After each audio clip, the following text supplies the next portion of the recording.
14थि बर' थुनलाइ आफादनि जि जथुम्मा मिरुनि जथुम्मा जानो थांगासिनो दङ जानुवारियाव बिनिनो गाहाय खुन्थियाखौ गायसननाय जादों आरो बेवहाय बर' थुनलाइ आफादनि मानगोनां आफादगिरि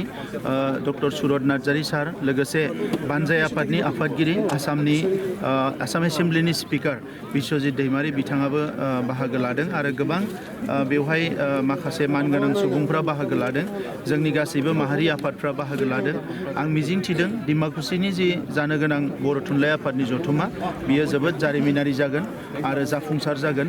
डिमाकुसिनि रायजो राजाफ्रा गोबाव समनिफ्राय हास्थायदोंमोन जे बर' थुनलाइ आफादनि जथुम्माखौ खेबसे बेवहाय खुंनांगौ आरो बे हिसाबैनो बर' थुनलाइ आफादाबो थांखि लादों बर' थुनलाइ आफादा बर' हारिनि बयनिख्रुइबो जौसिन आफाद बे बर' थुनलाइ आफादानो दिनैसिम जोंनि राव थुनलाइखौ जौगाहोनायजों लोगोसे जोंनि हारिनि गासैबो बिथिंखौ नांगौ समाव बिबान लानानै दैदेनबोदों दा नंखायनो थांनाय गोलाव समाव बर' थुनलाइ आफादनि नाजानायजों बर' राव थुनलाइया जोबोद जौगाबाय बियो मुलुगनां थाखोआव फैनो हाबाय रिसार्च जाबाय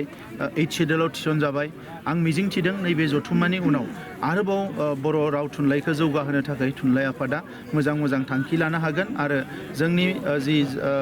जि थुनलाइ सोरजिनाय जोंनि जिखिनि लाइमोनफोर जाखांबोनाय जोंनि लिरगिरिफोर बिथांमोनाबो थुलुंगा मोनगोन आरो जोंनि जि मानदान्दा थुनलाइनि मानदान्दाया आरोबाव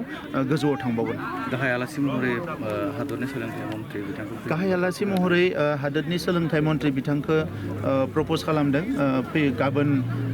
जोंनि बानजाय आफादनि आफादगिरि आरो स्पिकार बिथांखौ लोगो हमहैगोन बिथाङा आं मिजिंथिदों बिथाङा फैगोन मानोना थांनाय जि